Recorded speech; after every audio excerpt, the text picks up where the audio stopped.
Fin Allen थोड़ा सा अच्छा खेल रहे हैं न्यूजीलैंड में। हालांकि ऑस्ट्रेलिया के साथ इन्होंने एक ही T20 खेला है, उसमें शायद कुछ 40-42 रन बनाए थे। मेरे ख्याल से पिछला जो वर्ल्ड कप था अच्छी शुरुआत करके दिए थे, तो उस हिसाब से इनको रखा गया कि पिछली सीरीज़ जो पाकिस्तान के साथ हुई थी उसमें भी इन्होंने काफ़ी बात मचाया था। तो जितनी तेज़ आएगी गेंदें उतनी तेज़ जाएगी।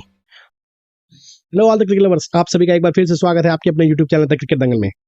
आज हम बात करने वाले हैं जो T20 सीरीज़ होने वाली है न्यूजीलैंड और ऑस्ट्रेलिया के बीच। हालांकि ऑस्ट्रेलिया न्यूजीलैंड में जाकर भी अगर मैं कुछ जगहों की बात करूं जहां पर वो मैच आसानी के साथ जीत जाती है, लाइक ऑकलैंड में अगर मैं बात करूं ईडन पार्क की, तो वो उनका ऐसा लगता है कि ऑस्ट्रेलिया का ही होम ग्राउंड है, क्योंकि काफ़ी मैचेस वहां पर न्यूजीलैंड के साथ उन्होंने T20 में जीता है।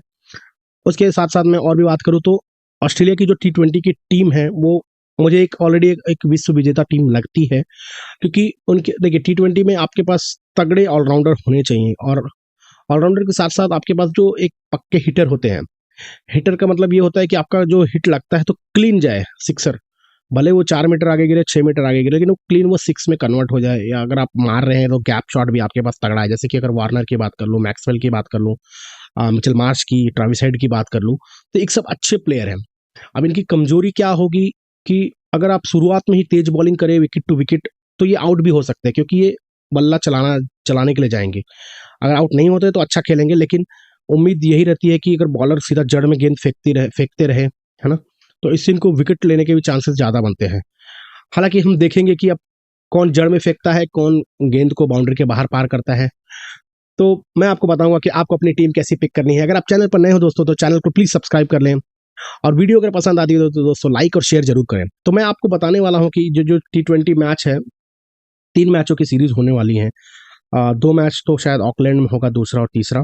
पहला मैच जो है वेलिंगटन में होने वाला है, स्काई स्टेडियम में। स्काई स्टेडियम में उतने ज़्यादा मैचेस हुए नहीं हैं, वेलिंगटन में 2 वेन्यूज़ है, तो स्काई स्टेडियम में मुझे पिछले 5-10 सालों मुझे नहीं लगता ज़्यादा मैचेस हुए हैं। हम देखेंगे कितने मैचेस हुए हैं, उस हिसाब से किसका मैचेस हुए हैं, कौन हावी रहा है, तो मैं आपको सब बताऊंगा।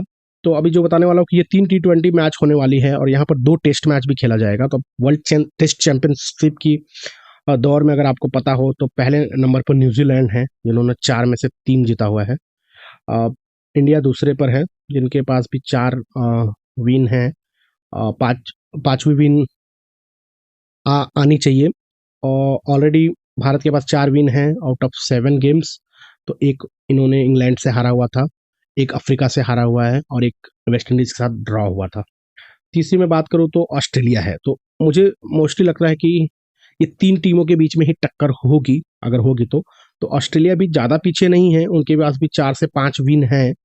और हालांकि उनके मैचेस लगभग 9 या 10 है, उनके पास नेगेटिव पॉइंट्स कुछ 12 हैं, मतलब स्लो ओवर रेट के चलते 2-2 पॉइंट्स माइनस हुए थे।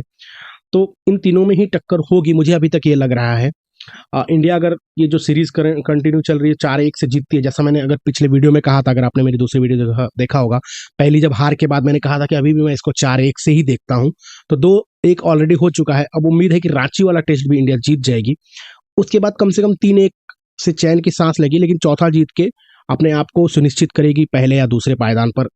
क्योंकि अगले जो मैचेस सीरीज होने वाली है भारत की, बांग्लादेश के साथ होगा, वो भी भारत में खेला जाने वाला है, न्यूजीलैंड से वो भी भारत में खेला जाना हो, और एक जो टेस्ट है आउट, क्योंकि 3 इनसाइड खेलना होता है, 3 आउटसाइड, मतलब 3 आपकी कंट्री में आपको टेस्ट खेलना होता है, एक टेस्ट चैंपियनशिप के लिए, और 3 आपको बाहर खेलना पड़ता है।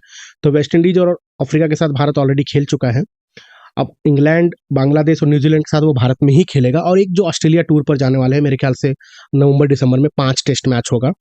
तो वो भी काफ़ी इंटरेस्टिंग होने वाला है दोस्तों, क्योंकि ऑस्ट्रेलिया को भी अपनी जगह बनानी होगी और भारत को भी अपने अपने आप को सुरक्षित करना होगा।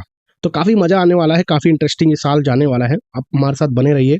आपको मैं टीम के बारे में तो बताऊंगा, उसके साथ ही बताऊंगा कि भाई किस टीम का कैसा पलड़ा चल रहा है, कौन भारी है, वर्ल्ड कप की दृष्टिकोण से आप क्या देखते हैं।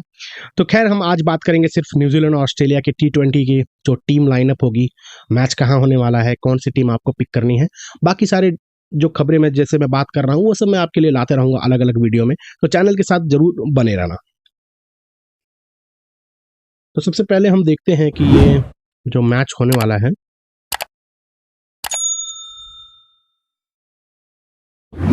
बिल्कुल, तो अब यहाँ पर मिचेल मार्श को कैप्टन रखा है और सैंटनर है। तो क्या ये वर्ल्ड कप की दृष्टिकोण से यही इनकी टीम रहेगी? क्योंकि देखिए, वर्ल्ड कप जून में है, अब ये मेरे ख्याल से आखिरी सीरीज भी हो सकती है, क्योंकि इसके बाद एक आईपीएल होने वाला है 1 डेढ़ महीने का। तो उस हिसाब से मुझे ऐसा लग रहा है कि ये शायद ये एक आखिरी सीरीज होगी न्यूजीलैंड ऑस्ट्रेलिया की, उनकी भी आपस में T20 की। उसके बाद सीधा वर्ल्ड कप में ही दोनों टीमें जाएंगी। भारत की तो ऑलरेडी जैन में ही आखिरी T20 सीरीज हो चुकी है। तो इस दृष्टिकोण से भी मुझे लगता है कि मिचेल मार्श ही कैप्टन रहेंगे, क्योंकि पैट कमिंस, मिचेल स्टार्क सब लोग खेल रहे हैं, एडम जम्पा, सारे प्लेयर्स हैं, ट्रेविस हेड, तो डेविड वार्नर। तो मेरे ख्याल से यही कैप्टन इनकी तरफ से रहेंगे। और न्यूजीलैंड की तरफ से भी सऊदी विलियमसन तो है नहीं, इस T20 का हिस्सा नहीं है, तो मेरे ख्याल से वहाँ पर भी ये मिचेल सैंटनर को ही एज अ कैप्टन भेजेंगे। अब मैं अगर आपको बात करूँ, जैसा मैं बोल रहा था कि ये मैच वेलिंगटन में होने वाला है। अब वेलिंगटन में देखिए ऑलरेडी 15 मैचेस हुए, बट वहाँ पर जो 2 ग्राउंड्स हैं, स्काई स्टेडियम, अगर मैं वेस्ट पैक स्टेडियम की बात करूँ तो वहाँ पे 14 मैच, तो एक ही मैच स्काई स्टेडियम में हुआ है पिछले कुछ वर्षों में। जैसे मैंने कहा कि ज़्यादा वहाँ पर मैचेस हुए नहीं हैं। तो ये मैच जो हुआ था, हालांकि ऑस्ट्रेलिया न्यूजीलैंड के बीच ही हुआ था, बट काफ़ी पहले हुआ था। अगर मैं इसकी बात करूँ तो ये लगभग 2020-21, मतलब 4 साल कह सकते हो आप, 4 साल पहले की बात है ये। तो वहाँ पे भी अगर आप देखोगे तो जो 142 रन बना था, तो न्यूजीलैंड ने ही वो मेरे ख्याल से वो मैच जीता था। अगर मैं थोड़ा सा यहाँ पर देखूँ, जी हाँ, तो न्यूजीलैंड ने वो मैच जीता था। 142 रन ऑस्ट्रेलिया ने बनाया था, अगर आप देखोगे। फिंच उस वक्त शायद कैप्टन हुआ करते थे। बाकी अगर न्यूजीलैंड की तरफ से देखो तो कॉनवे, फिलिपी आज भी खेलते हैं। मैथ्यू वेड और अनअवेलेबल हैं, तो ऐसे में नहीं तो उन्होंने भी अच्छी पारी खेली थी, वहाँ पर 44 रन बनाए थे। बॉलिंग की बात करो, देखो शोडी, अब अगर शोडी कल का हिस्सा होते हैं मैच का तो इनको आप अपनी टीम में जरूर रखिए। हालांकि मुझे लगता है सैंटनर, रचिन रविंद्र, फिलिपी, अगर ये तीनों खेलते हैं तो शोडी के चांसेस थोड़ा सा कम लगते हैं।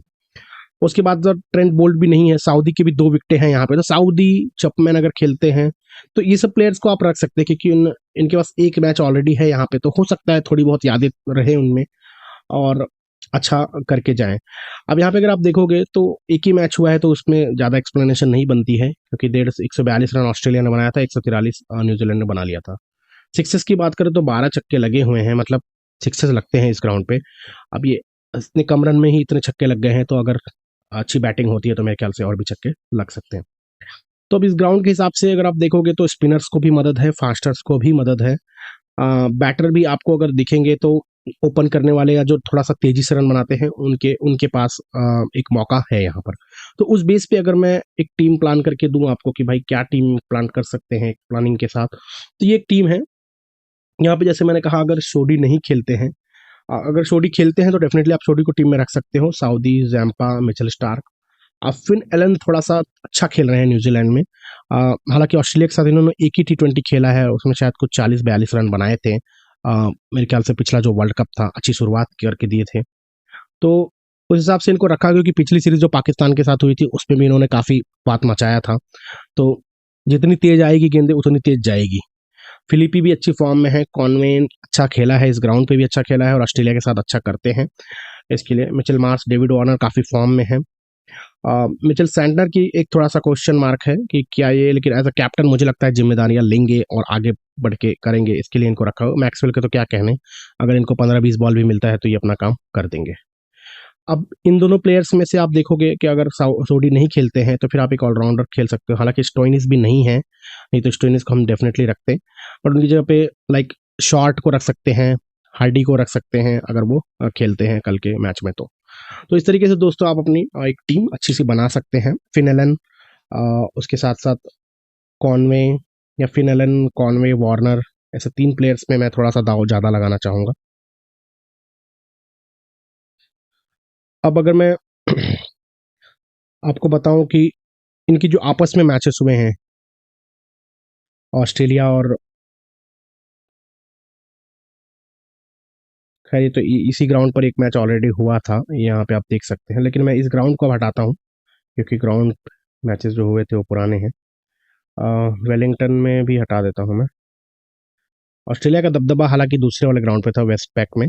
यहाँ पर तो एक ही मैच हुआ है, न्यूजीलैंड ने जीता था। अब देखिए टोटल 16 मैचेस हुए हैं पिछले कुछ वर्षों में, 5 से 10 वर्षों की मैं बात करूँ तो अब यहाँ पे अगर आप देखोगे तो 16 मैचों में 10 ऑस्ट्रेलिया, तो ये ओवरऑल मैचेस है, ये ऐसा नहीं है कि न्यूजीलैंड में हुआ है। अगर मैं न्यूजीलैंड की बात कर लूँ कि न्यूजीलैंड में कितने मैचेस हुए हैं, तो न्यूजीलैंड में 10 मैचेस हुए हैं, फिर भी वहाँ पे देखोगे तो ऑस्ट्रेलिया ही थोड़ा सा आगे 60% मैचेस जीता है और एक मैच ड्रॉ हुआ था, तो तो भी ऑस्ट्रेलिया ही न्यूजीलैंड में भी आ गया। खैर मैं न्यूजीलैंड नहीं, ओवरऑल ही रखता हूँ, हालांकि न्यूजीलैंड भी आप रख सकते हो, बट मैं ओवरऑल अगर रखता हूँ तो आप देख सकते हैं कि कॉनवे जो एक्टिव प्लेयर्स है, मैक्सवेल, विलियमसन तो इस है एक्टिव प्लेयर, लेकिन वो इस T20 सीरीज में नहीं है।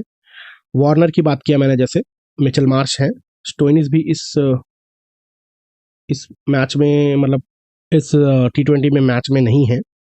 तो ग्लेन फिलिपी, उसके बाद जैसे ट्रैविस हेड, जैसे मैं बोल रहा हूँ ट्रैविस हेड जैसे शॉर्ट खेलते हैं, तो थोड़ा थोड़ा मुझे ट्रैविस हेड भी वैसे ही लगते हैं, तो इस हिसाब से मैं ट्रैविस हेड को भी अपनी टीम में रख सकता हूँ। थोड़ा तेज जो रन बनाते हैं इस ग्राउंड में, जो थोड़ा सा तेज खेलते हैं, like Mitchell Marsh, Warner, Travis Head, Finn Allen, Conway, Phillips, ऐसे 5-6 प्लेयर तो ये मैंने ऐसे ही बना दिए, आप अपनी टीम में रख सकते हो। फिर उसके साथ साथ साउदी, हेजलवुड, अब जैम्पा, सैंटनर में से एक बॉलर रख सकते हो आप लोग, तो ऐसे ही बॉलर्स भी यहाँ पर विकेट लेके जा सकते हैं। तो ये जैसे मैंने आपको दिखाया कि ये बैटर हैं कुछ जो आपस में इनके मैचेस हुए हैं, तो जो एक्टिव प्लेयर्स हैं उनकी लिस्ट आपको आराम से यहाँ पर दिख जाएगी कि ठीक है इन प्लेयर्स ने कैसा खेला है। और वैसे अगर मैं टॉप बॉलर्स की बात करूँ तो बोल्ट तो है नहीं, सऊदी हैं, अगर खेलते हैं आपस में तो अच्छा विकेट लेते हैं। टिम साउदी भी है, उसके साथ साथ एस्टन अगर तो नहीं है इस गेम का हिस्सा।